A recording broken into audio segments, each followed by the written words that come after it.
So, ladies and gentlemen, I want to use this opportunity to welcome all of you. Okay, I'll be giving you a lot of marks to those that are participating. I must put that on record. So please participate in your own rescue. We're going to continue today by starting probability distributions. Just to remind you a little bit, last time you looked at probability. You were not really looking at probability distributions, but you were looking at the introduction to probability. And then the various rules and properties of probability. Today, we want to look at probability distribution. And I'm going to start by telling you what a distribution is. What is a distribution? What is a probability distribution? In fact, what is a distribution? Now, I can tell you, I don't know whether any of you has given corn to chickens before. Have you given corn? You know how our parents used to give corn to chicken? You know, they use their mouth to click to call the chickens. You know that thing? Do you know what I mean? They use their mouth. They click. Yes. They click, and then that will call the birds to them, and then they will feed them. And what they do is that they distribute the corn in such a way that, you see, some of the chickens are very fast eaters. So what you do is that those that are slow eaters, especially some dogs, they are so fast eaters that if you combine the fast eaters with the slow eaters, the fast eaters can finish their food and come and finish. So what you do is that you separate them. You distribute one on the left, you distribute one on the right, and then these ones on the right who are slow will take their time to consume the food. Distribution is very important in probability. Okay, and we're going to learn all of this. Distribution. So what do we mean by distribution and probability distribution? Let's take some numbers. Okay, let's just take some numbers like 1, 2, 3, 4, 5, 6. The fact that I've ended at 6 gives you an idea that I've listed what kind of numbers. What kind of numbers have I listed? Anybody raise your hand and tell me. Raise your hand. Raise your hand. Let's go to Ivy or someone. Finite numbers. Yes, but the fact that I've listed them this way means I'm talking about what number? Marilyn. So please, counting numbers or positive integers? Not exactly. There's a specific kind of numbers I'm actually talking about. William.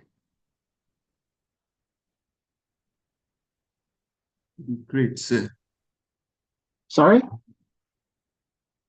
Discrete. Discrete. All of them are discrete, but there's something specifically. Pache. Whole numbers or real numbers. The same thing as discrete, the same thing as integers, but there's something specific. So why didn't I go all the way to 10? Why didn't I go all the way to 3? I said the fact that I ended at 6 should give us an idea. Anyway, these are the toss, the roll of a die. The roll of a die. That's what these numbers are for. So I've just given you the roll of a die, the numbers on a die roll. If you roll a Ludo die, the numbers that are on them are up to 6. Now, when you look at these numbers, 1 to 6, we can represent all of them with an X. And each one of them is one of the X's.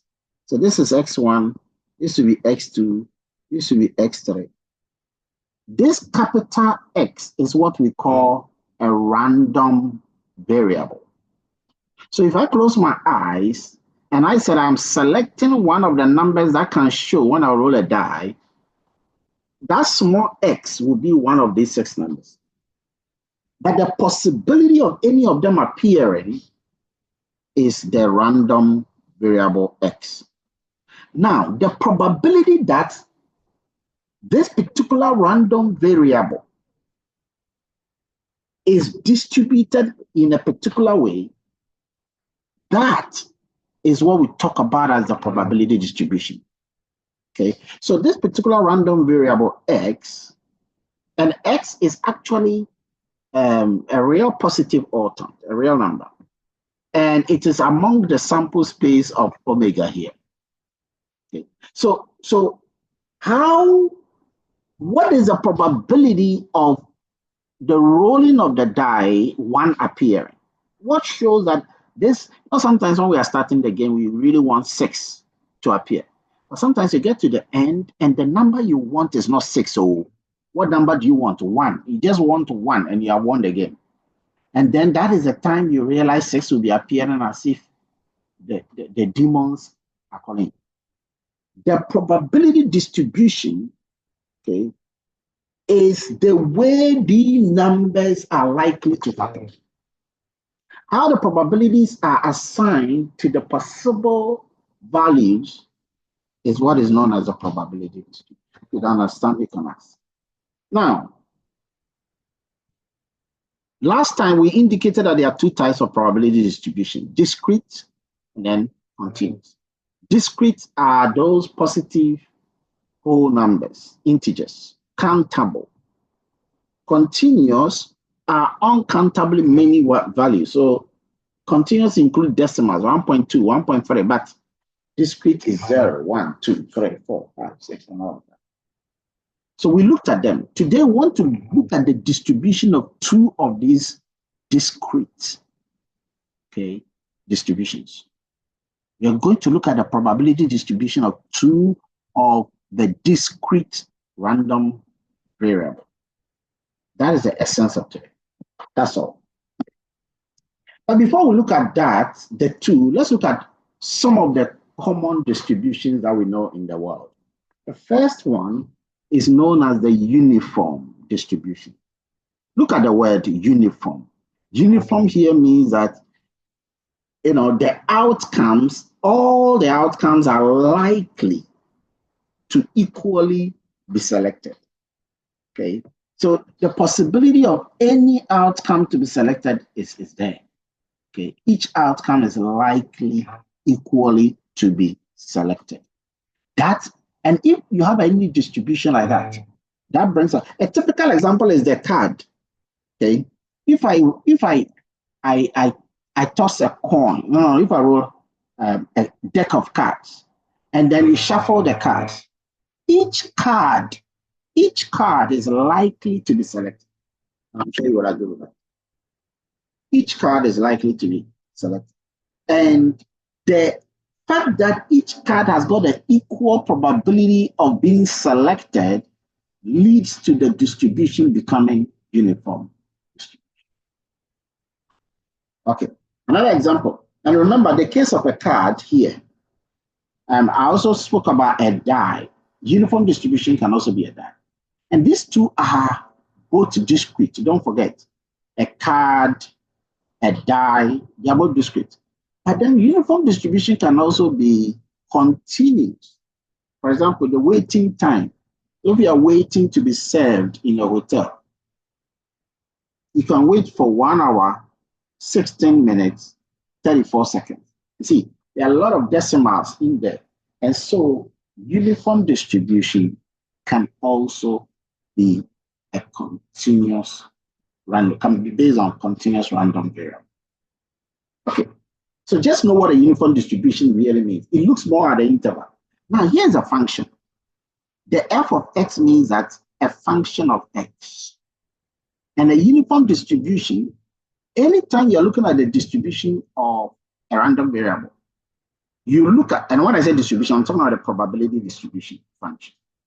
The PDF, okay, the probability distribution function for this uniform is actually equal to 1 over b minus a.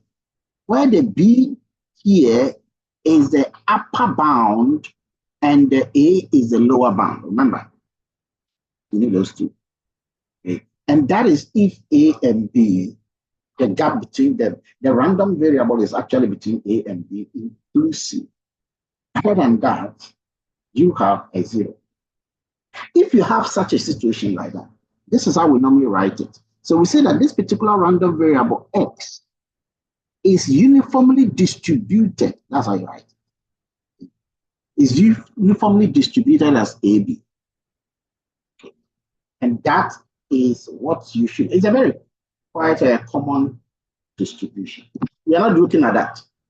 Another distribution we are not looking at, but you should know that it exists, is the exponential distribution. Maybe you will tell them. The exponential distribution looks at the rate called lambda. And it is given by this function here. Don't worry so much about the mathematics of dates of this very one, because like I said, we are not doing it.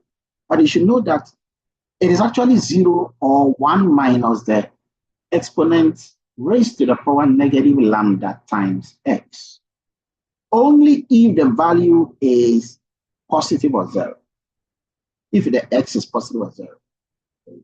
Because as you can see, if x is, for example, 0 here, the top part, okay, if x is 0, let me ask you, if x here is 0, what will be the value here?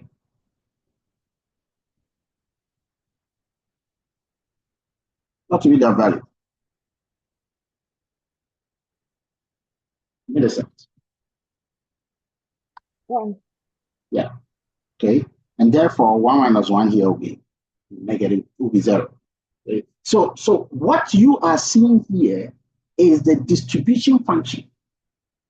But of course, from every distribution function, you can get a density function. And the density function is what you see here. So suppose I want to say that this particular random variable is exponentially distributed. I'm just looking at the value called lambda. That's what I'm using. And that is the rate. Is the rate of the distribution. Now, there are two things you should know about every distribution. You should know about the mean. Write it down, write it down. Write it down. You should always know about the mean. So for example, if I write 1, 2, 4, okay? I've just given you a distribution of some numbers. You should be able to tell me the mean and the standard deviation. You should be able to tell me the mean and the variance of this three numbers. Any set of random variables, you should be able to calculate the mean and the standard deviation. Okay, for the exponential distribution, the mean, which is also called expected value of the random variable, is given as 1 over the lambda. And then the variance of the random variable is given as 1 over the square, the square of the lambda. So where do you normally use exponential distribution? Well, look at it when you're dealing with the next earthquake, the next tornado, the next possible natural disaster, because timing is of the essence here. When is it going to happen? It's not like it's not going to happen. It's going to happen, but when is it going to happen? Even in Ghana here, we've had a couple of earth fronts. So we use exponential distribution a lot. That is when you see the thing moving and shaking. When the Richter scale is increasing 9.0, then you know that that indicator is measured in an exponential fashion. And that is where we can apply some of it. Another example is the time until a light bulb burns out. Again, watch it. It's about time. Exponential distribution, this with time, and this with time. So that is another distribution you should know that it exists. Okay, what other distribution do you know it exists? Gamma distribution. Gamma distribution actually combines multiple exponential distribution. So in short, you see, gamma distribution, look at it. Exponential distribution deals with the rate, lambda. Gamma distribution deals with both the rate and the shape. And if the shape, the R, is equal to 1, then we can say that the gamma distribution is the same as the exponential distribution. Watch it here. Look at the function here. If you have r equals to 1, okay, those of you who don't enjoy maths, you are the ones to think here. If r here is equal to 1, what will be the value here? The one I've circled. If r is 1, what is the value? Ellen? 1. Is 1. Okay. So when you have this whole thing as 1, it's like nothing is there. Now still, remember r is what? 1. Okay. So what is left at the top there? Lambda. And then r is again 1. What is left down here? What you see here is a gamma function. So basically, it's true to say that when r is equal to 1, this whole gamma distribution, which is a family of exponential distribution. When r is equal to 1, there's no family again. And therefore, we come back to exponential distribution. When the shape, the r, which you see here, is equal to 1. Okay, so these are the first 3 distributions that we are not going to study. Okay, so which ones are we going to study? Well, ladies and gentlemen, this is the most important thing that has brought us here. We're going to look at some distribution, 2 major distributions. And before we look at the 2 major distributions, I want you to write this formula down. I told you earlier that any random variable, we should be able to identify 2 things about it. Who can tell me the 2 things? Some few minutes ago, I said that we should be able to identify 2 things about the random variable. Clement? The mean and standard deviation. Or Andrew? Or I was also about to say the mean and the standard deviation. oh yeah. But instead of the standard deviation, we can also say or what? Okay, let's go to Philip. Sir, please, the variance. The variance, that's it. Now, what's the difference between the standard deviation and the variance? This is just a recapitulation of your mental discombobulation. What is the difference? Write it down. There is an information symmetry between your finger and your brain. Yes, Adam. The standard deviation is the square root of the variance. Which means that the variance is what? Squared of the standard deviation. Excellent. Excellent. You see, for those of you who don't know, if I were you, I would have written it down. But that's also the reason why I'm not you. So, any discrete probability function, we should be able to find the mean as well as the variance. But then we can also find, we should be able to find the probability of an occurrence. An occurrence here is this small x. Out of the random variable, one of them is the one that occurs or that you want. We can detect that the probability of that particular occurrence is positive or 0. It's not negative, it's positive or 0. And we can also conclude that the sum of the probabilities are also equal to 1. And I'm sure you guys know about it. In the toss of a coin, in the roll of a die, the sum of it doesn't matter whatever it is, the sum of the probabilities add up to 1. So keep these 2 things in mind. First probability, the minimum value should be 0. The maximum is 1. The cumulative is 1. Okay. Let's take a typical example, okay? And you are going to work it for me, actually. So X is the number of TVs. So you see the way I'm defining the random variable X. Guys, if you don't understand, ask now before we get to the higher levels.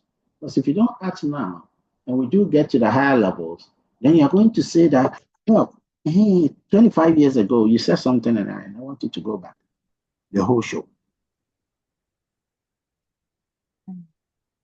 Yes, Charlotte. Yes, sir. Good evening.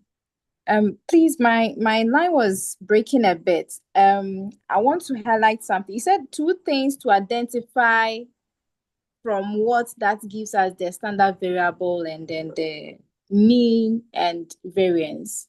I don't know the reference. So first of all, I didn't say standard variable.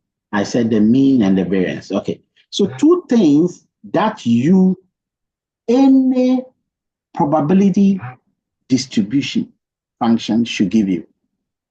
So anytime you have a random variable, you will be able to calculate its probability distribution. Now, anytime you have a particular random variable, and I mean random variable but numerical, okay, you should be, whether it's discrete or continuous, it doesn't matter. You should be able to find its mean, expected value. It's the same as the mean. You should be able to find the mean, which is the expected value, and you should be able to also find the variance, which is the spread. Anyway, now we'll look at examples here for you to appreciate it. Okay, so here's a random variable. The random variable made up of TV sold to the first 4 customers who enter the shop, where X can take on 5 different values. And what are the 5 different values? The 5 different values are 0, 1, 2, 3, 4. Now, what did this mean? Well, what it means is that, remember, it says that the TVs are sold to the first 4 customers who enter the shop, where X, the random variable, can take on 5 values. So what are the values here for? What do the values here stand for? The 0, the 1, the 2, the 3, the 4. What do they mean? What does that mean specifically, if you understand the story? Yes, Kwache. The number of TVs that can be sold. Good. To the So what does the 0 down mean? Think. Open your brain. Think. What does the 0 now mean? What does the 0 really mean? Marilyn. So it means that probably one of the customers would have come in, but no TV would have been sold to the customer. Not what? No TV, probably no TV was sold to the customer. Exactly. Okay. So none of these customers, the 4 customers, bought any TV. No TV was bought. No TV was sold to this particular or to any of these customers at all. What does the 2 here mean? You have 0, 1, 2, 3, 4. What does the 2 mean? See, I'm trying to break things down for you. Adam. TVs were sold Huh? to a customer. 2 TVs were sold to a customer. Good. Okay, so you have 2 TVs that have been sold. So now let's look at the possible random variables. Guys, I've told you if you don't understand it. So if you can see that the probability has been assigned, okay? The probability of getting no TV being sold is 40%, as you can see. That is the probability of getting, no TV being sold. What about the probability of getting all the 4 TVs or all the TVs or 4 TVs being sold to the first 4 customers? The chances are 10%. So you have each random, you have, yes, I'll bring Samuel. Your hand was up. Sorry, Doc. Sorry. Okay. So you have these random variables and their respective probabilities. Now, your job is to find the mean of this particular discrete random variable. Somebody also raised their hand.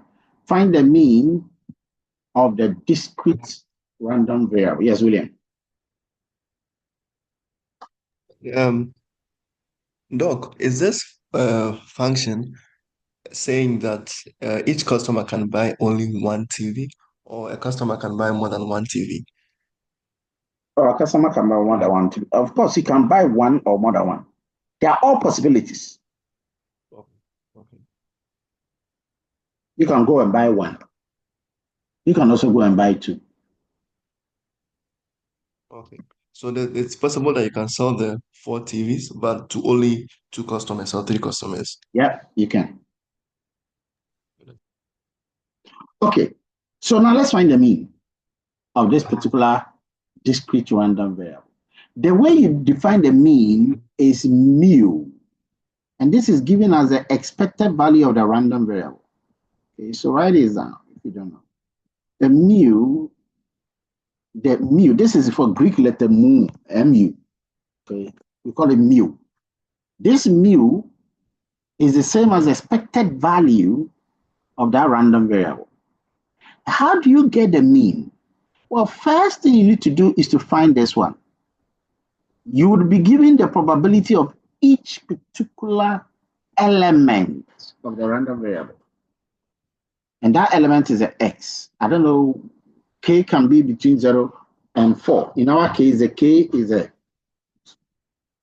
be 0, k can be 1, k can be 2, all the way up to that. So you can see that k can be any of them. So once you have the probabilities, you multiply the probabilities by the x's, and that will give you the probability of occurrence of that particular random variable. So let's take an example. You will understand using the example that we're talking about here. So we go back to this example, and we have these ones. You can see that we have the random variable element x here.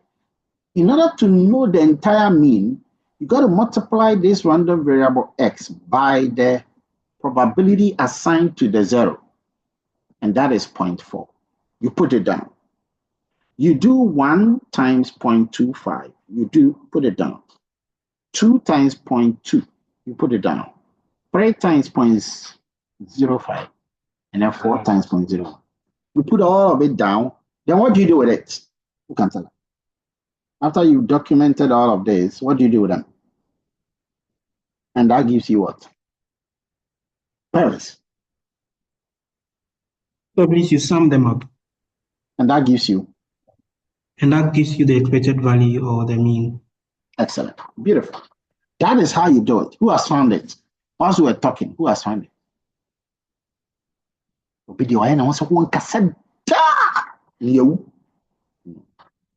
The person is sitting down, the person is telling himself, Charlie, you didn't tell them, my brother.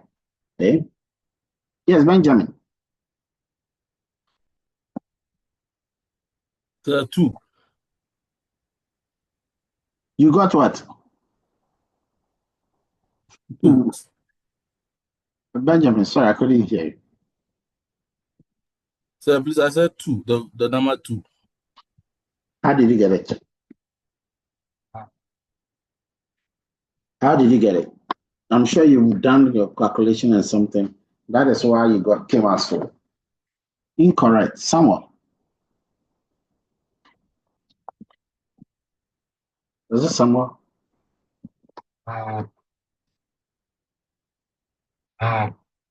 Please, it's 0.84.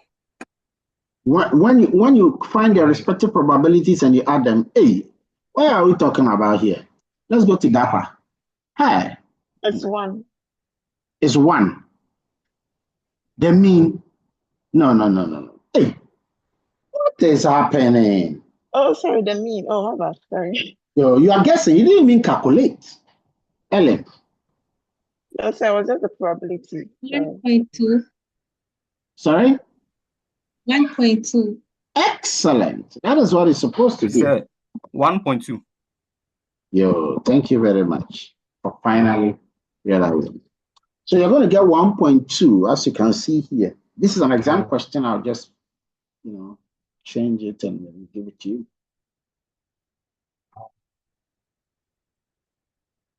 Remember, the probabilities will add up to 1. So that one, I will never ask you to calculate because I know that they will all add up to 1. But then the mean don't add up to 1. Expected value of the TV sold is 1.2. What does that mean? It means that on average, 1.2 TVs were sold to the first 4 customers. Okay. So it means that some of them are likely they didn't buy. Some bought, some didn't. Okay. The next one is to find the variance. And again, I want you to write this formula down. Guys, you see, the more you write a formula down, the more it sticks in your memory.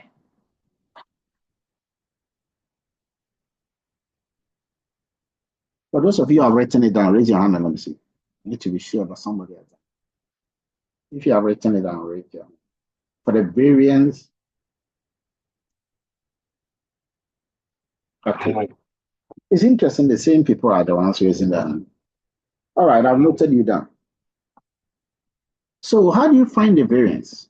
Well, the variance is actually given by sigma squared. And this is the same as the one before. The only difference is that, remember that you still have your probability on the right of the equation, but then for each variable, you subtract the mean. That mean you calculated before. So can you imagine if the mean you calculated before was wrong? Everything here will be wrong. Everything will be wrong. So how do you find the mean? Well, this is how you find the mean. And of course, the standard deviation is the square root of the mean. So this is how you find the mean. Take each variable here, each x here, subtract it from the 1.2. Remember the 1.2 was the the 1.2 was equal to the mean, the expected value that we had. So you take each variable minus that expected value, you square it. The next variable, okay, minus that mean, which is 1.2. Okay. So that's an example. And then, of course, you square it. So let's take the first variable. That was 0.4, isn't it? Okay. So it's going to be 0.4 minus 1.2, then you square it. What did you get?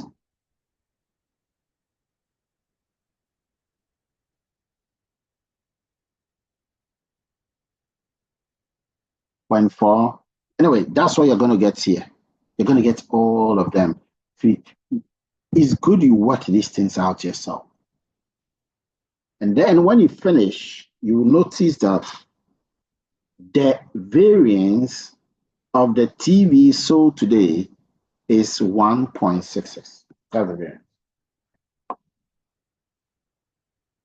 Okay. Remember that the mean was 1.2. So the deviation from the mean was significant. All right, next one. Now that you've been able to acquire or detect the mean and the variance, you can easily find the standard deviation by taking the square root of this variance. The variance is 0.576. Okay, you're done. You've been able to now determine the mean and the standard deviation. So we are now going to look at the first. So for each one, we'll calculate these two. That's why I brought them. Yes, okay. So please, can you go over the number you said we subtract from the mean? I didn't get that part well. Okay, let's do that. So you will take this x value. You see the formula is here. Let me highlight the formula page. This is a formula for the variance. And the formula requires that you take this x value, subtract the mean from it. Okay. So what is the x value? The x value is this 0. And then we are subtracting the mean. Oh, we've even done it here. Okay. The mean was 1.2. Do you remember? Do you remember? Yes, sir. So you see here, it's going to be 0 minus 1.2, which will give you negative 1.2. You understand the first part? Yes, sir. Then once you get that, the formula says square it. So you come and square this value here. You get 1.44. The negative is gone. Okay. And then Once you've gotten this 1.4, you're now going to multiply it by the probabilities you already had. Okay. So you had 1.4 times the 0.4, and that is what gives you 57.6. Okay. Thank you. Yeah, rushing a bit. If you can slow down for some of us. And you have to tell me to slow down. If you have not asked this question, I wouldn't have slowed down. Because in my head, I don't know whether I'm lying or I'm not slowing down until you tell me. Okay. So feel free, ask me. I will go over it anytime. All right. So now we've been able to say that, roughly speaking, on average, the number of TVs sold in the first four customers was approximately 1.29 sales. All right. We're going to now look at the first random variable, which is the binomial. Pay attention. You will always get an exam question on this, so it's important you understand that. The word bi means what? You can raise your hand. The word bi, B-I. It carries what idea, Valentine? 2.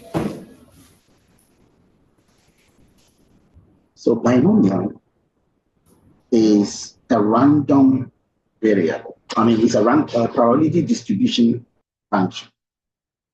And it comes from the word Bernoulli. What does Bernoulli mean?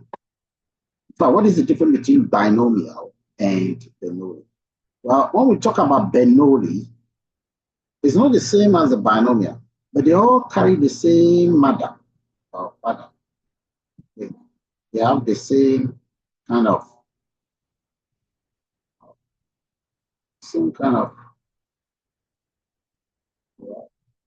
mother and father. So a Bernoulli trie is a trie that has one experiment.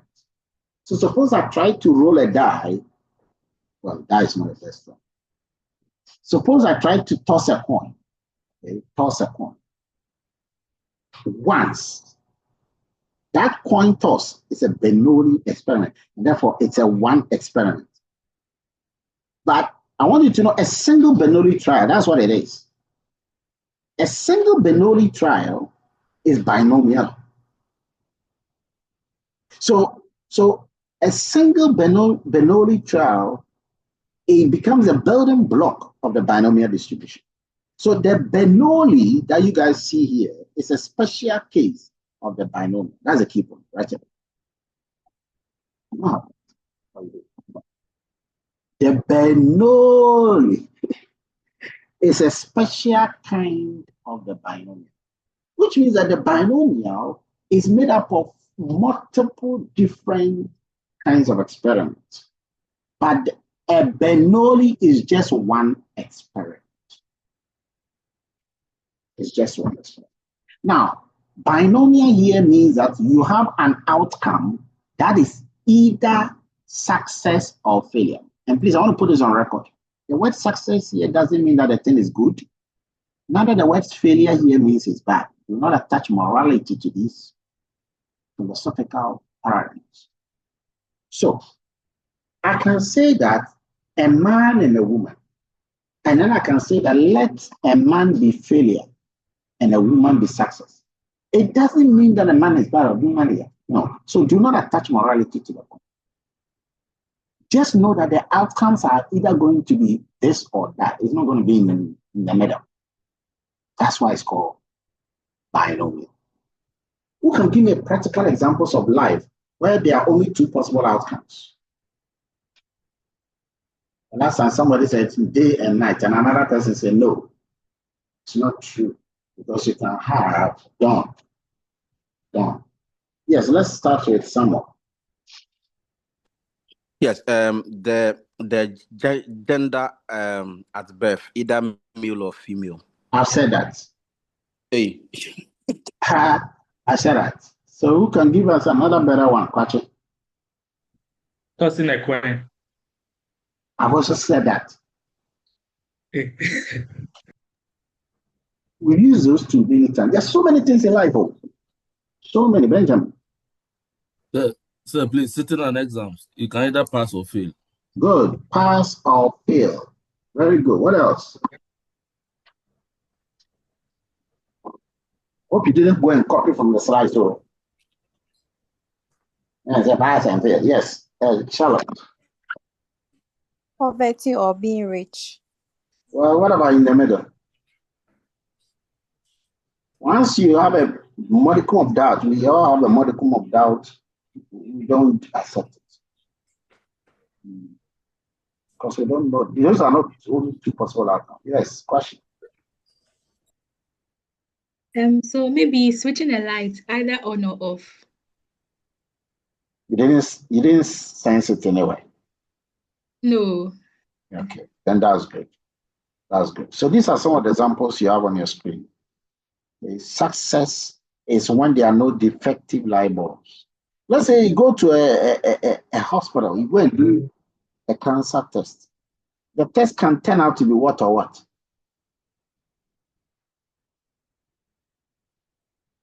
Marilyn. Yes. It can be positive or it can be negative. It can be positive or it can, and that's a typical example of binomial. I just give you the example for that.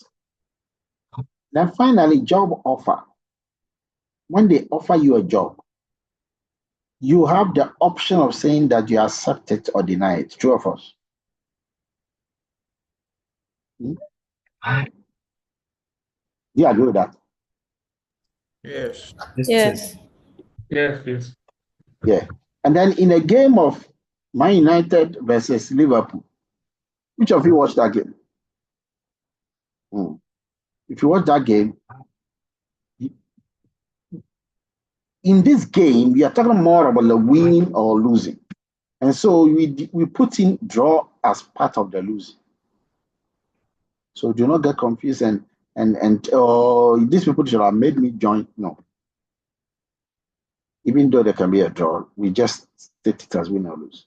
So these are practical examples of binomial distribution. But there are some 4 properties of binomial distribution. And ladies and gentlemen, you got to know them. One, they are the sequence, okay? The number of sequence of the n identical trials. So we have an experiment, and then this experiment, you're going to have 9 times n different identical trials, which means that the sequence of the trials must be identical, similar. The second point, which I've already said, is that there are only 2 outcomes of the experiment, which is the easiest, isn't it? Because if they're in real life, if the outcomes are not 2, but they are just plenty, it becomes no longer binomial. Third, and this is key, the probability of the success is denoted as rho P. Yeah. That's the probability of success. The probability of failure is also denoted as 1 minus rho. Write it down. So we have rho, we have P, and then 1 minus P. But there's more. The trials are independent. So if I do this one, and then I stop and I do the next one, they are independent. They are orthogonal. They don't rely on each other. They don't depend on each other. They are orthogonal. They are uncorrelated.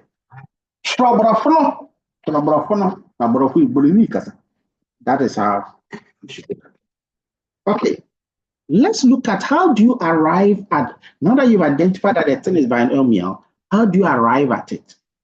Well, our main interest in binomial is to find the number of successes. Please watch above here. We already know the probability of success. We already know. What is the number of success? During any particular trial, you should not throw away the number of successes. The number of successes is very important. That is a small x. Now, the probability of the success is given by what you see on the screen. The probability of the sample. Now, what are you looking for in all of this? What you're looking for is x. Keep that in mind. What are you looking for? X. What are you looking for? Number of success. What are you doing? No, that each you are looking for is always in the question itself. I'll give you a couple of examples as well. Okay, so here you have this X value. I want every person on this call, guys, to write down the binomial formula down there. This is what is known as the binomial probability density function formula. Write it down. And when you're done, raise your hand. Let me see.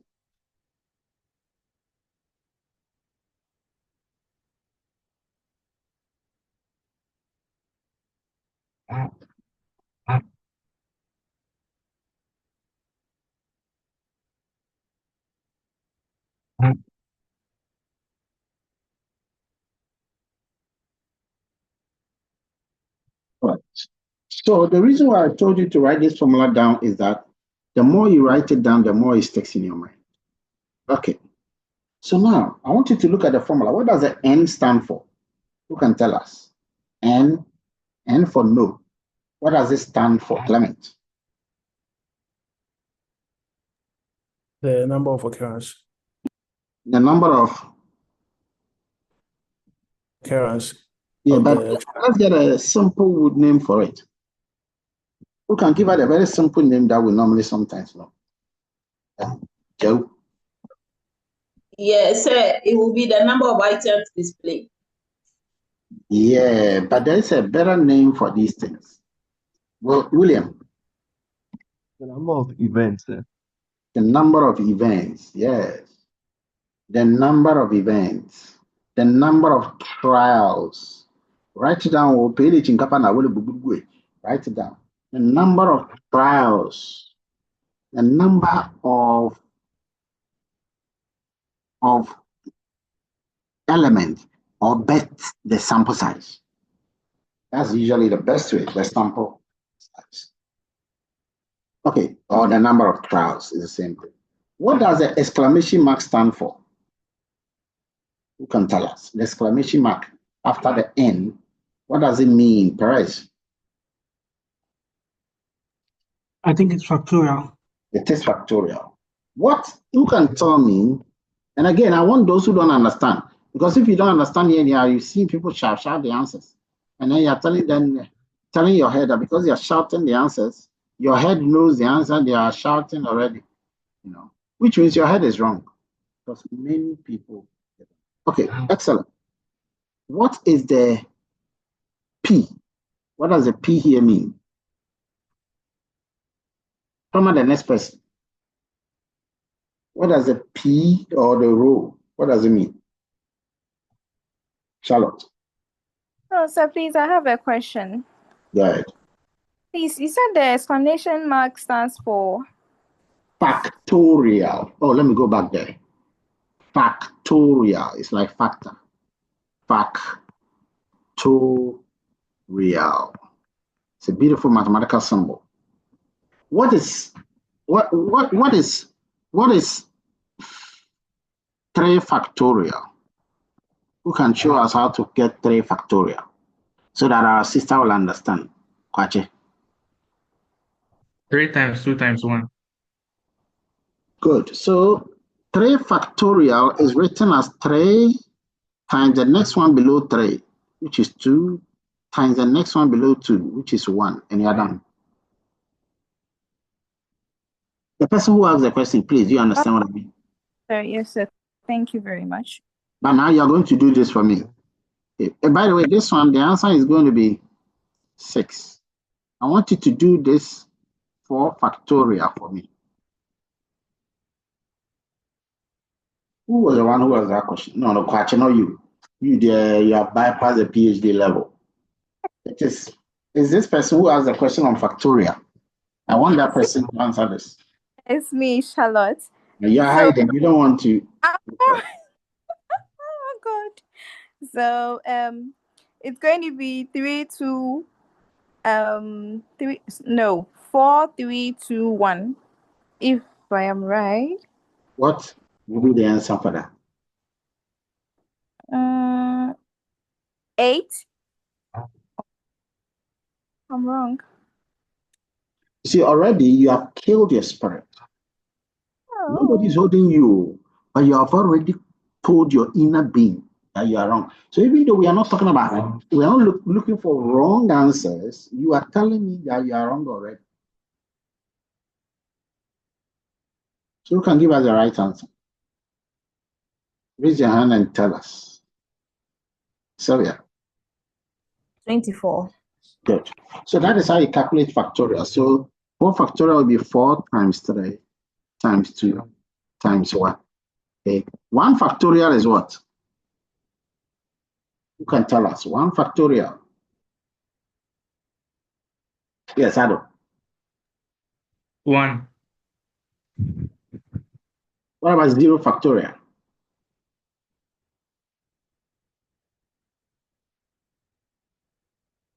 Sylvia.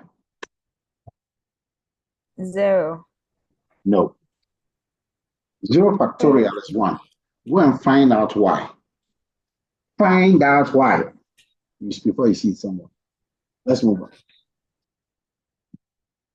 Okay. So now this is a formula for the binomial. All the things we mentioned are here. Everything we mentioned, they are all here. And then, of course, you should know that we'll calculate the mean and the variance of any probability distribution. One of them is this binomial.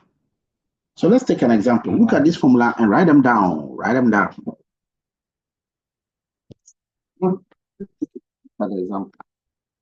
So this is an example. Okay. My first question, I want somebody to read it. Who can read it for us? Who can raise a hand and read for us? Mercy, go ahead, Mercy. Okay, sir. So Bob is concerned about a low retention rate for employees. In recent years, management has seen a turnover of 10% of the hourly employees annually. Thus, for any hourly employee chosen at random, management estimates a probability of 0.1 that the person will not be with the company next year. Choosing 3 hourly employees at random, what is the probability that one of them will leave the company this year? Find the X. So first, Find the variable. First I want to ask you that what makes this story a binomial situation? That's what, because you see, in an exam situation, you wouldn't know which one is binomial and which one is poisson. They are very similar. Very. And because of that, there must be some systematic risks to take to know, oh, this is binomial. If I detected that earlier, so I didn't want to hear it, but you guys, you were learning it, so you got to hear it. Yes, Samuel. So say to identify whether this is a binomial, your options are, if you choose an employee, you either find out if they will be with the Tell company. me as it is in this document. Okay. So like I said, when you pick an employee, one of the employees, you either find out if they will be with the company next year or they wouldn't be. No, I want somebody to give me a spec. Why is this a binomial question? What makes it binomial? Marilyn. I think there are just 2 outcomes. Either the employee stays or leaves. No, you tried. Andrew. So I was also going to say that from the example here, we are only looking at 2 possible outcomes: either the employee resigns or stays. Exactly. We're only looking at 2 possible outcomes. Either that employee is going to check, what's the name? Is going to turn, quit, leave, or is going to stay. That is what makes this binomial. Suppose I tell you that there are 2 kinds of gender. Like I'm discussing something, I talk about gender. You should know just implicitly that this gender is not about me. It's about the fact that we deal with only 2 things. That's the first thing. Who is not clear?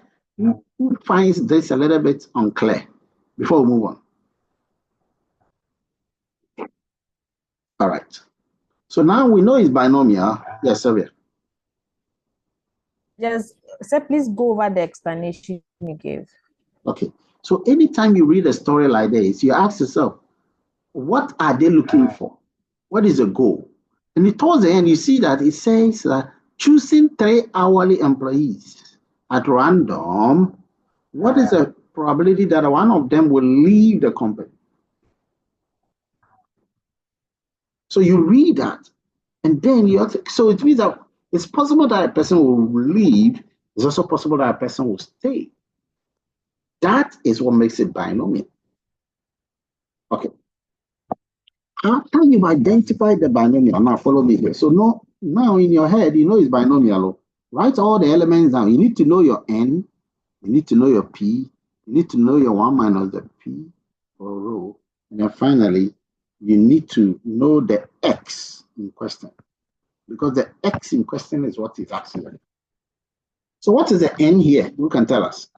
What is the n? Patrick? 3. 3. So you write it here, 3. What is a p? Raise your hand.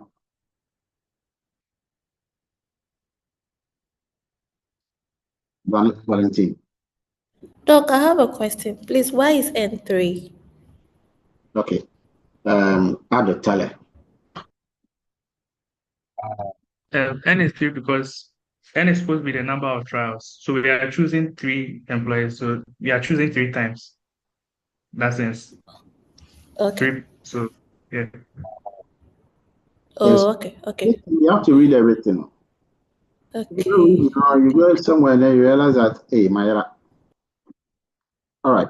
So there are 3 employees, and therefore the sample size is 3. Next, what is P? What is the probability from this question? Doc,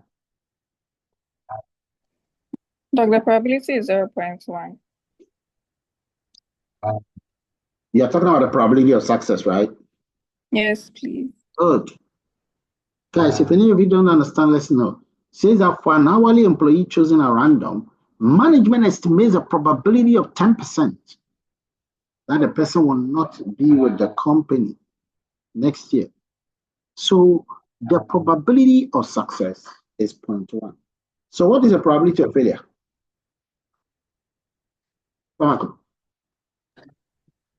The probability of failure will be 1 minus 0.1, which is 0.9. Huh? The probability of the failure will be 1 minus 0.1, which is 0.9. Very good. Now the X is the question at hand. It says that what is the probability that if I select, okay, one of them will leave the company? So X is what? 1. You remember that the thing about X is always something you are the one to find from the question. Okay. All right. So now substitute all of this into the binomial formula. Valentine, lower your hand. Put all of them into the binomial formula, and then you can tell me your answer. But I can tell you the answer too. I can tell you the answer too. So you telling me doesn't make me feel good. But I would rather love the fact that you are working so that you understand this. Okay, so let's substitute that into the binomial formula. If you do, let's see. If I substitute all of this into the binomial formula, of course, you got to substitute it intelligently. How do you find that? Go to the formula here.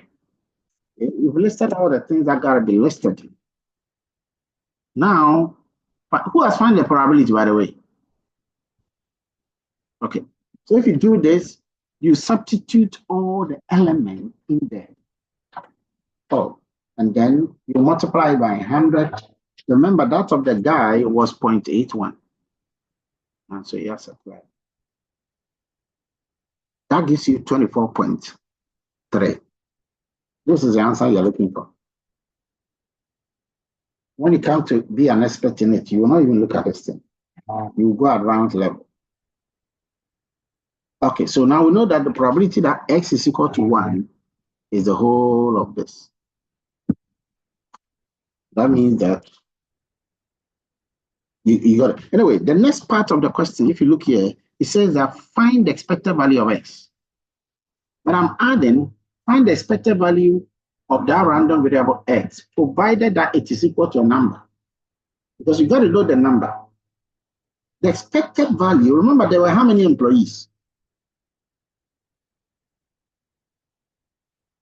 How many employees do they have? 3. 3. So we now need to find the expected value, okay, of the employees. We now need to find the overall expected value. How do you find the overall expected value? Well, we know that the total number of employees are how many? 3. So we will multiply that by the probability of success. What do you get?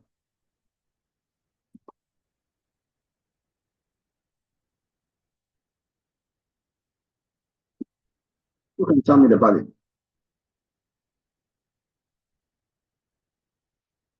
Please, can you go over again? We are looking for the expected value.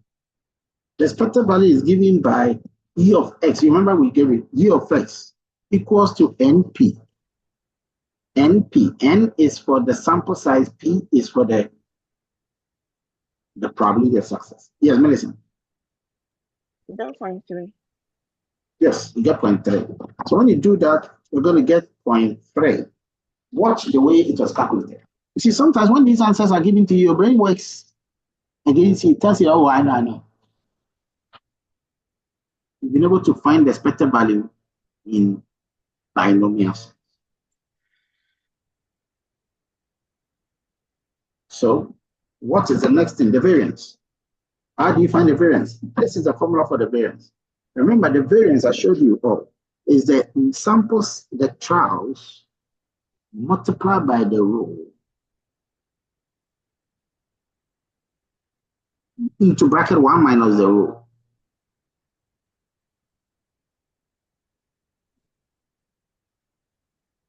Once you substitute this one, NP, 1 minus P, everything you have it already from the top. And that will give you 27%.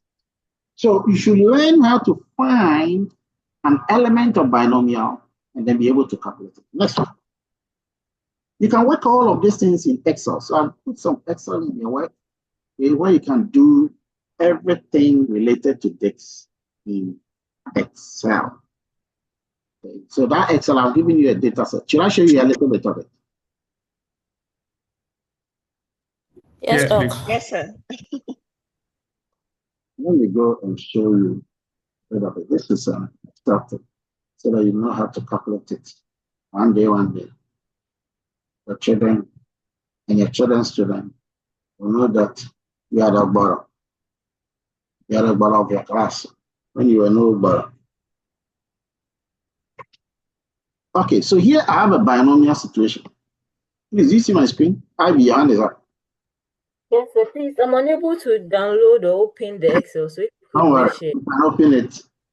You can open it. All your colleagues can open it. So somebody can just read. You could have actually asked this on the page. I told you that page is a classroom. Instead of that, you're bringing the classroom there. Whose hand is up? Ivy, can lower your hand now. Okay, so in this binomial example, watch it on the far left. In the binomial example, n has been provided to you. 0.2 has been provided as a probability. I've highlighted it as yellow. Okay. So you can see that n is still 10. Now, I don't have the one I work in the Excel, the R. They didn't have 10, but this Excel has 10. The first thing you want to do is to write the binomial formula. And how do you write the? I think it's just not showing me. You have to write the binomial formula. Remember, the binomial formula is in Excel. So the moment you start typing, it will start popping. Okay. So let's say that you want to type binomial. You type B-I-N-O-M, binomial.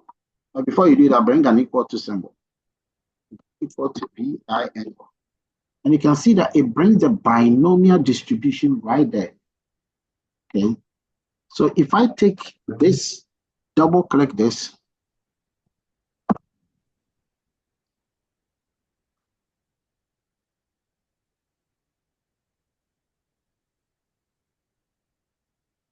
I'm just trying to write a formula.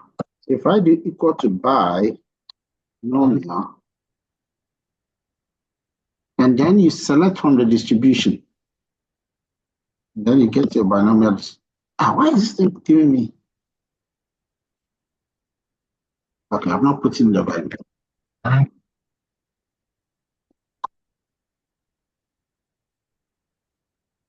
So these are all the values here. See, we have two of them. This is the third one. This is a number 4. Returns the individual term binomial distribution probability.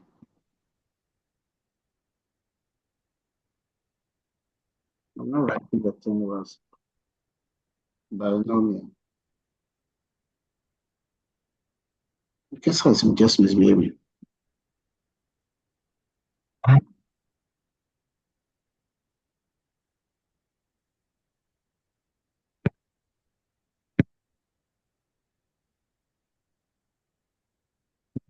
I'm trying to.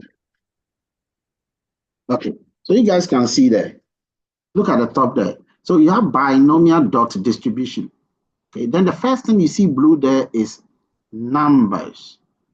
Okay, numbers. We'll come and talk about what number is that or what number is that. Then you talk about trials. The trials are the sample size. The sample size. Then the probability of the sample is that probability underscore S. You're going to put it there. So this is what I did. I just repeated it multiple ones. I can't believe that my cursor is not moving all of a sudden. Okay. So here you can select. So now that you got it, let me just go here. Just double click for you to see. So you can see that I wrote the binomial formula here. And in this binomial formula, you indicate which number you want the results to be. Okay. Which number do you want the results to be? And when I say which number, so you can see that I've selected the number here, the random variable. Okay. I'm finding the random variable for this number, which is 0. And this 0 has actually been represented by cell A7. So he didn't actually say 0 when I selected. He just took the cell number, which is A7. So you can see that A7 is here. Then the next one is to pick the sample size. Pick the sample size 10. So you just come and select it. Do a comma before you select. And then finally pick the probability. The probability is 0.2 here. So you bring that same 0.2 here. What does a true here mean? A true means that if you select true, it means you're going to do cumulative probability. Cumulative. So that at the end of the day, when you get to the bottom, it becomes 1. But if not, yes. The true here means you're not doing cumulative probability. Okay. The true means that, means that you are doing cumulative probability. And then when there's no true, or when it is false, it means that you are doing normal probability distribution for that particular random variable, not cumulative. So for example, this one here, when I click on it, you see that it is doing for here, for this one. So that's why you can see that the numbers all end with 0.766. So once you selected this for cumulative probability, you click true. If you are not doing cumulative probability, don't click true. That's it. And then you enter. Boom. And once you enter for one, you don't need to do the other. Just copy and paste them. And then you get them. It's the same thing when you're doing for the individual probability. Okay, copy. I've also drawn this. In fact, I did the second one. Watch it. I changed the probability value. This was 0.2. I moved it up to 0.5. And then I decided to draw the distributions for both. So you can see that the 0.5, this is a 1 for 0.5. 0.5 means that looking at the sample size, it has sort of, the probability is half. And you can see the binomial distribution is looking like normal distribution because of the probability that is selected. Okay. So please try your hands. I've given you your student version. Try your hands on the student version and let me have it. And let me have it. Okay. So now I'm going to go back to the slide. Unless you have a question here, you can ask the question. If you have any question, you can ask. Once I now go to poisson, the last one for today. So all these things I've done, the solutions are there for you to see. Look at them. Go through them one by one. Yes, I have a hand up in the person of Millicent. I'm so sorry. Did I hear you right? You said we should try and let you have it, or we should just try it as for knowledge acquisition? Try and let me have it. Okay. You compile all together in groups, and then you give it to the class rep. The class rep will give it to me. Okay. Okay. Now, let's go to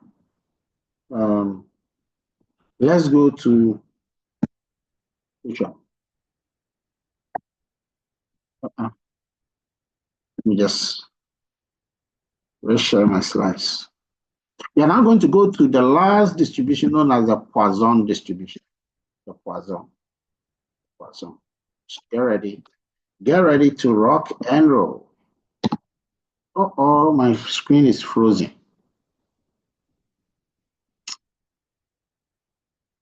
My screen, for some reason, is frozen.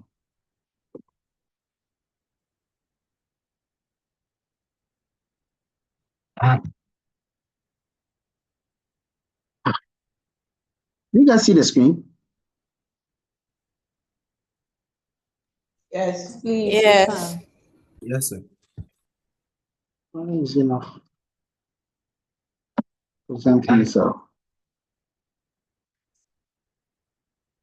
It's just a second. I don't know why the screen wasn't really rolling. All right, let's proceed.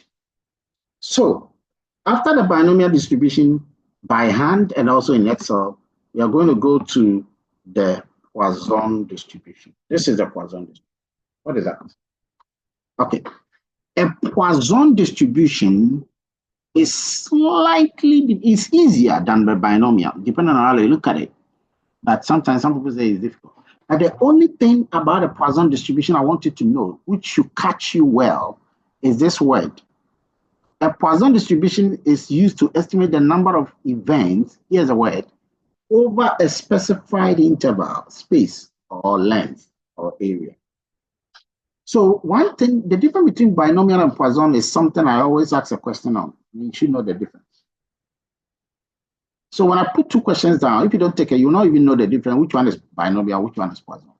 I've seen that many times.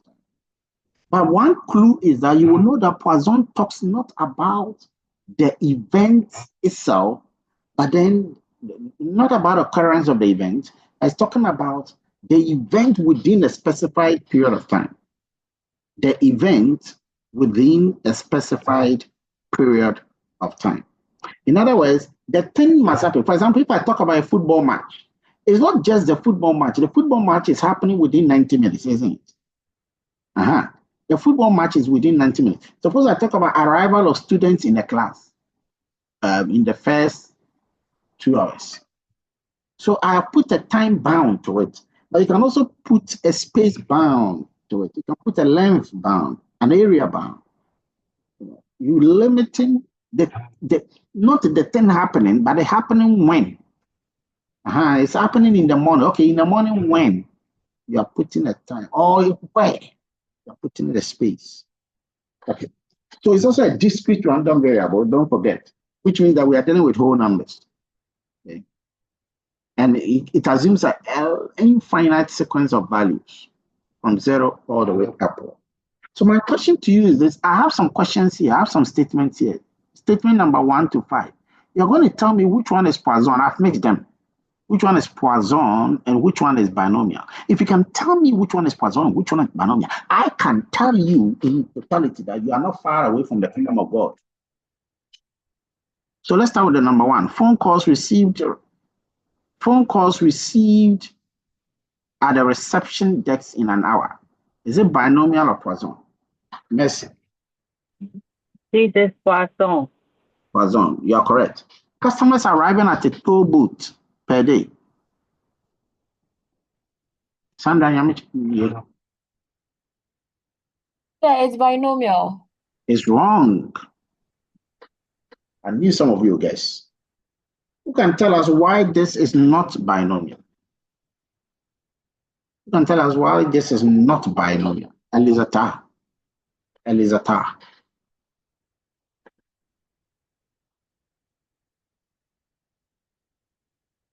Yeah, Clement.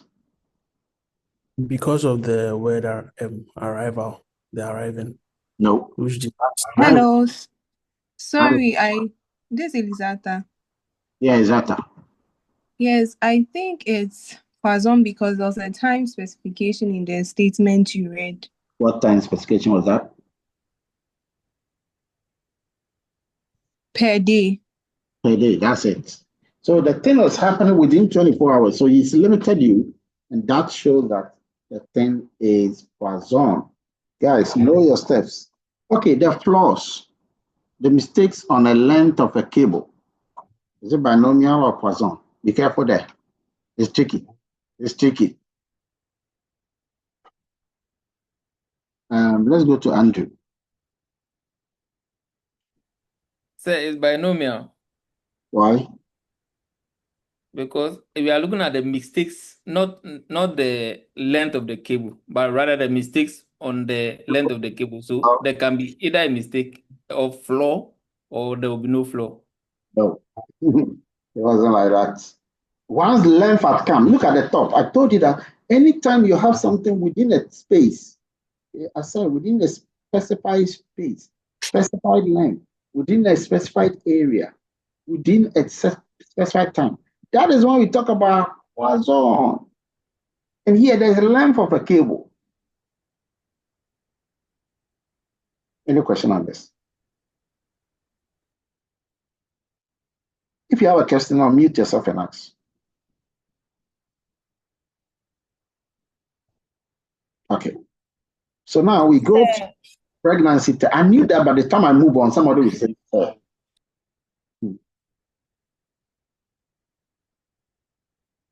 Please, can I ask you a question? But the phone calls is also in an hour, which has been limited. And what is the problem with the phone call? You said it's Poisson.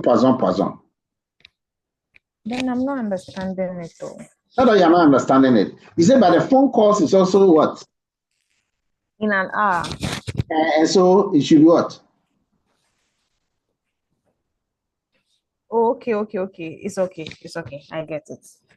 I thought you said the customer was binomial.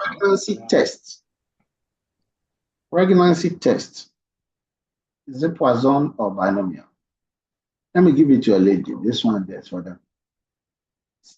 And Valentina. It's binomial. It's either negative or positive. Exactly. So there's no way that is a Poisson. Last one, cars passing using a stretch of a road during the day.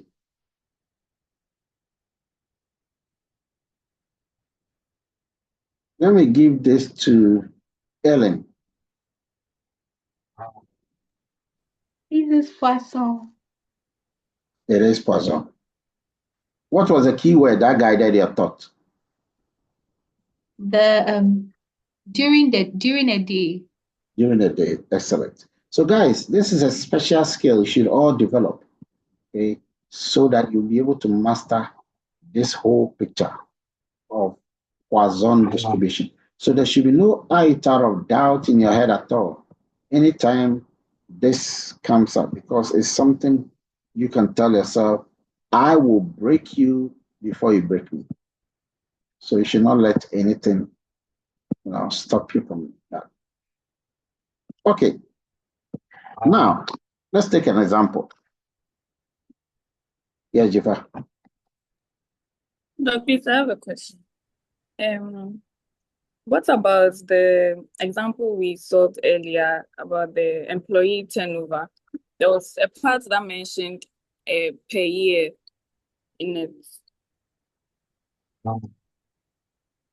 So I'm confused. Is that how employee, that's this is it here? no, not the other example we saw under binomial. Okay, let's go back and check.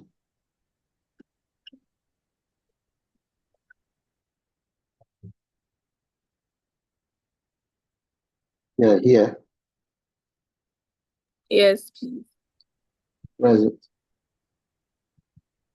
Annually. Management has seen a turnover of 10% of their hourly employees annually. Does that count? Does it make it poisson in any way? No, it doesn't. Doc, why? Why not?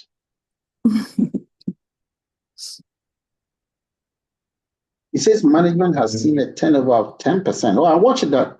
The 10% of the hourly employees annually. It's an annual thing. Okay.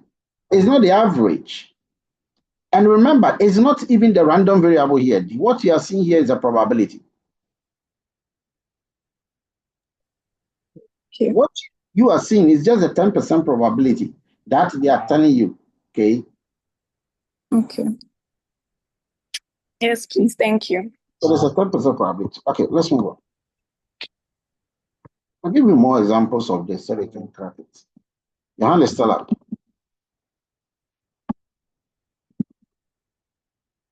All right, so now let's take an example of this. Two things that characterize binomial, if you can remember. Four things characterize binomial. We spoke about it. What about poisson? Poisson, it is two things. Now, here's the first one. And know this and don't make a mistake with it. The probability of the occurrence is the same. That's the first one. The probability of occurrence is the same for any two intervals, even if they are equal length. Again, the occurrence or the non-occurrence, whether the thing is happening or it's not happening, even in any interval, it doesn't depend on whether it will happen or it will not happen in another interval. It's a bit complex thing, but it's simple. Unless you want to mathematically understand it, that's when it becomes complex. So it's not because I actually went to eat at KFC that this family also want to eat at KFC. Every time I go to KFC to go and eat, they are also there to go and eat. That means one is dependent on the other, possibly. We don't want that kind of dependence, so we ensure independence. Now let's look at the Poisson formula. I want you to write the Poisson formula. The same way I told you to write the binomial, please write a Poisson because we're going to use it. Okay. Watch carefully and you see that the Poisson, you don't need a lot of numbers, a lot of alphabet. The first thing is that we are looking for the probability of a certain random variable, and we are calling that random variable X. Let's say the ages of students in a class or something. And this is equal to what you see at the top here. Okay. This E is a natural log.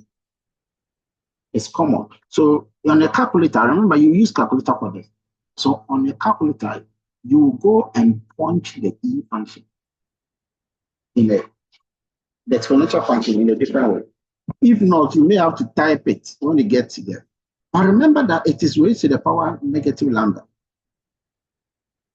So we should learn how to write this in the calculator. And then you have the lambda raised to the power x, and then the x factorial. You know this already. It's simple. It's simple.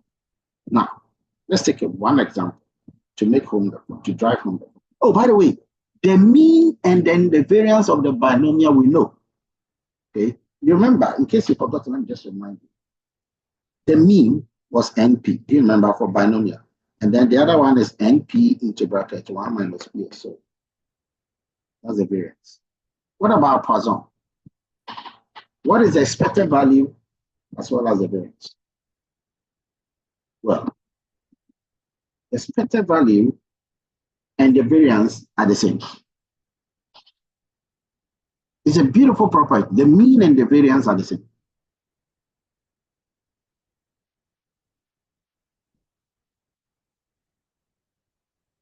Are you with me? The mean is represented by mu. The variance is represented by sigma square. They are the same. Let's take an example. And I'll ask you, what makes this a Poisson question instead of a binomial? Who can read it for us? Solve this for today.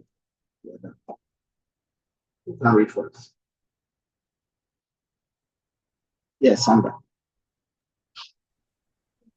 Patient arrive at the emergency room of Miss Ericott Hospital at the average rate of 6 per hour on weekend evenings.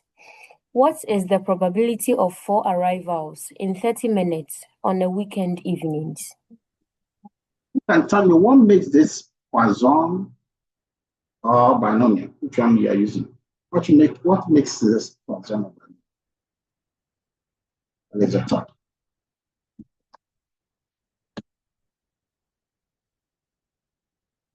Melissa. Yes, hello. Right. Please, I think what is making it Poisson is the weekend evening stated. Are you very sure? I think. You don't think here, we say it. I am sure. Okay. Who has a different answer? Samuel. Yes, Doc. I want to try. I think we are solving for the probability of number of arrivals within those time stated, those time intervals, where the number of arrivals does not within any interval is not necessarily independent on the other. Unlike binomial, where it's either there will be an arrival or no arrival. Excellent. Beautiful. Be echo. The key word is power. And one of the things you will see Poisson uses a lot is also called average rate or average. That's a clue. Okay, so now we know what it is. The next thing now is, now that we know it's Poisson, we should write a Poisson formula. That's the first thing you do. You write a Poisson formula. And before you write a Poisson formula, you should find the lambda, because the lambda is also in the Poisson formula. So in the Poisson formula, there's this lambda there. What is the value of the lambda? Remember, the lambda is the average, is the mean, is the expected value. Write it down, write it down. I say write it down. The lambda is the mean, is the average. Is the mean, is the average. So what is going to be the lambda in this question?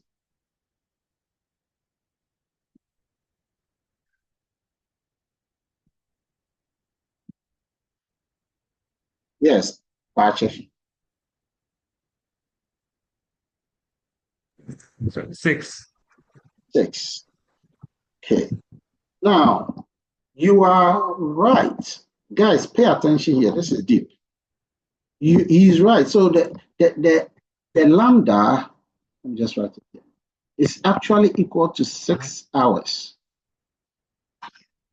However, when you come to the question area, watch it. It says, what is the probability of 4 arrivals in 30 minutes?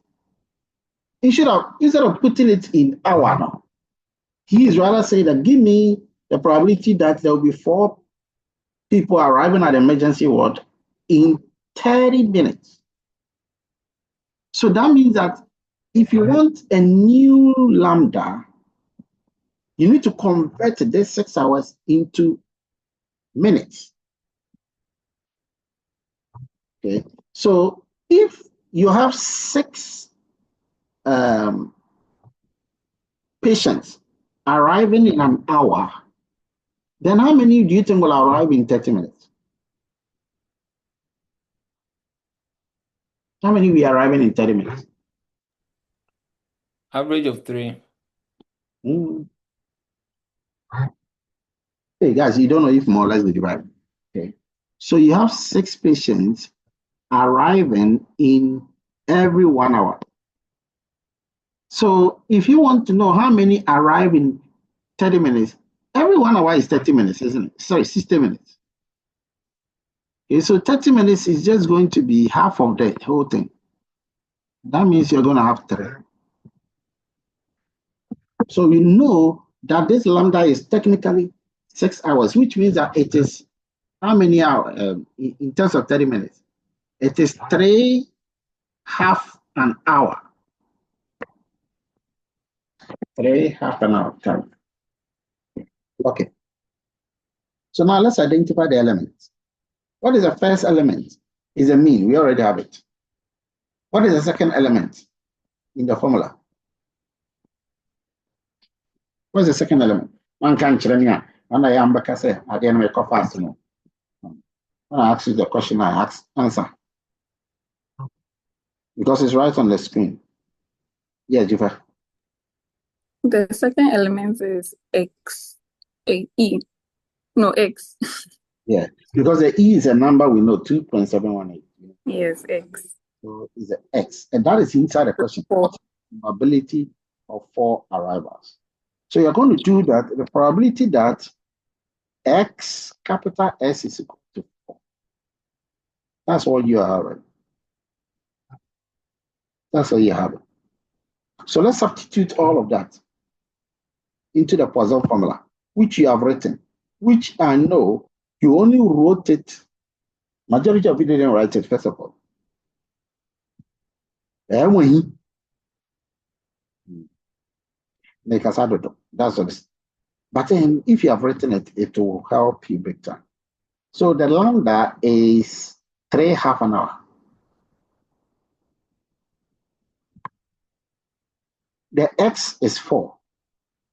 We put it into the binomial formula and we have 0.165. Guys, if you don't go home and put these things into the binomial formula to confirm it, you will see that at some point you start seeing Hebrew. All right. So this is how you agitate for survival.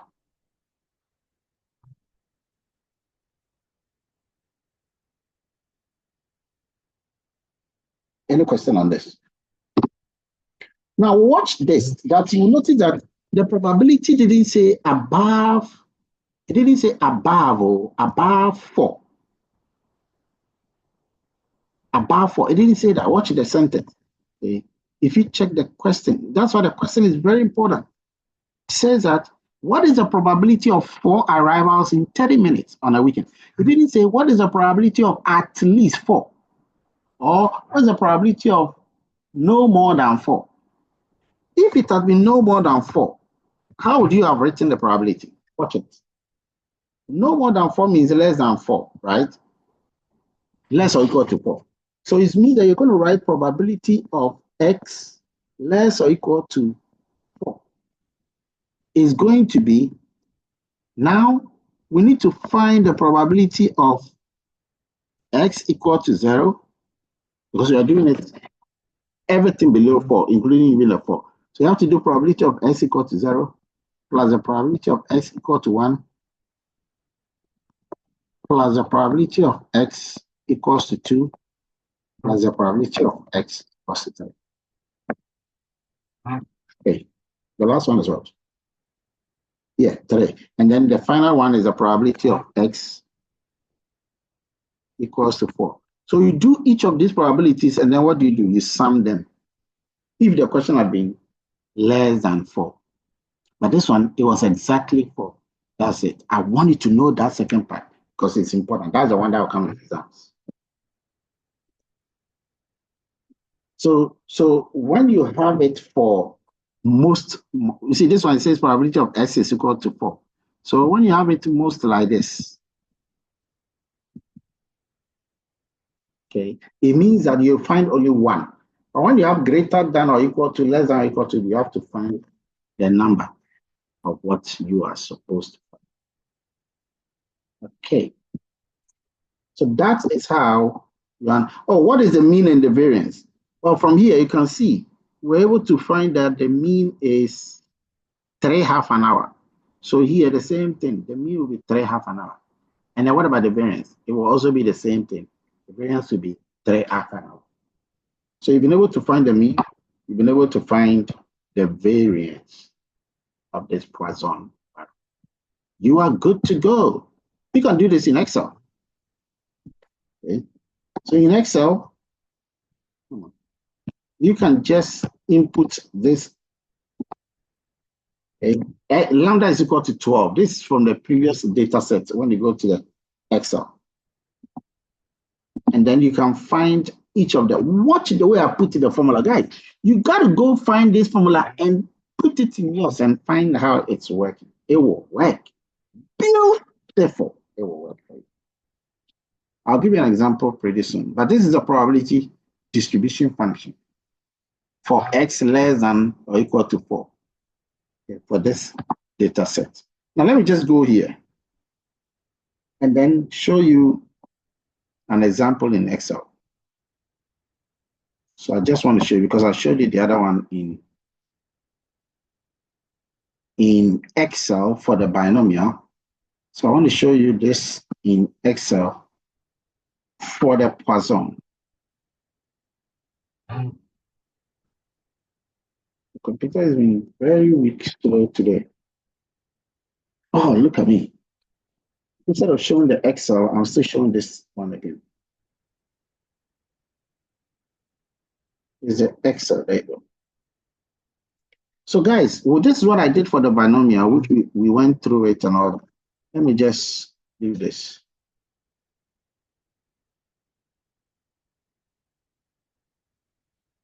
In fact, because I didn't do it, I need to just go back. Okay, so now look at this section on the Poisson. So I have some information here. How many?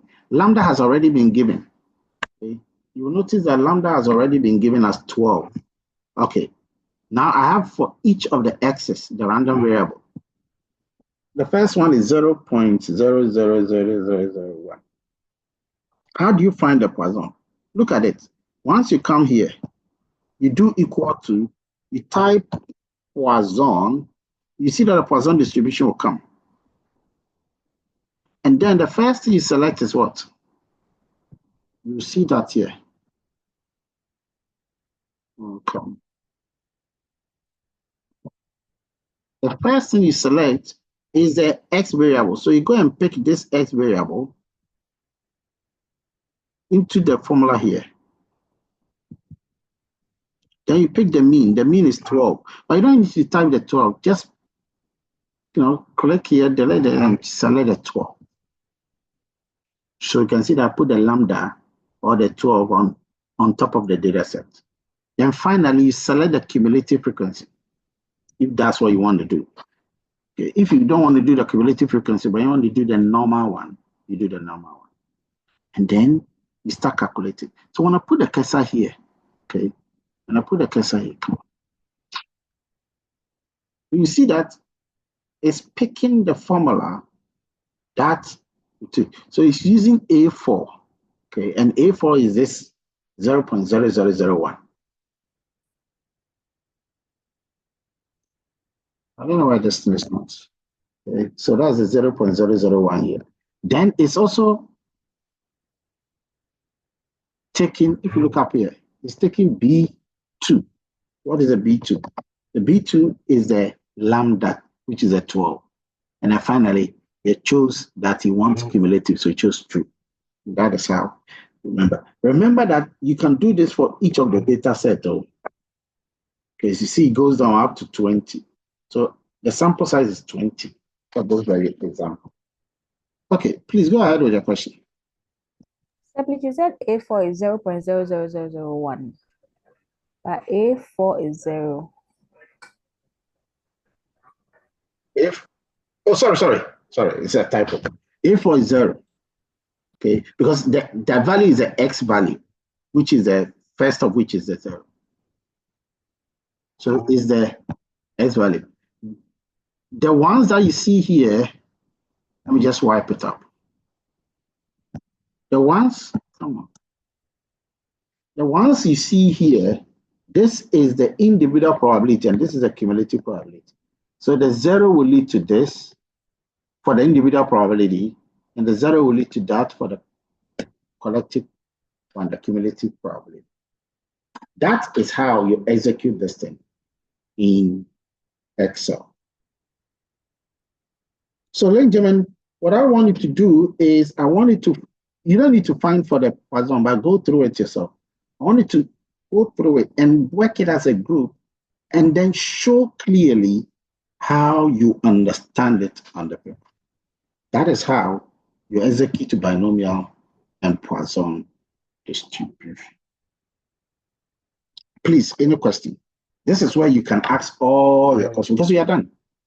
Now, there's some formula that you got to use when you're calculating these things. But to be honest, I've written the slides in such a way that you don't need it.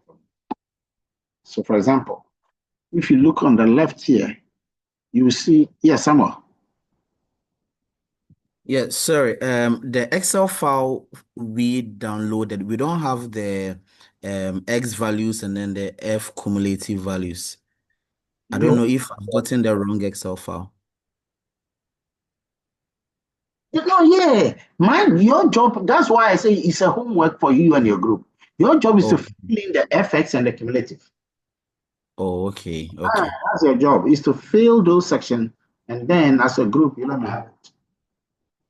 Okay, sir. Okay. Okay, was that the only one you were asking? So we have done this binomial. We just finished that. And we've done this Poisson. We just finished that. Yes, I've been somewhere. Please, Doc, if I get your question well, so we are supposed to do it one Excel template, then we send to you as group 2 assignment. No. Group 2 members, you're going to form groups of between 5 and 10. Okay. You form groups of between 5 and 10. Everybody's name and ID is on the Excel sheet. Oh, okay. Okay. Then we'll print, the group leader will print one copy and give it to me. Okay, Prof. Prof, you print it for me.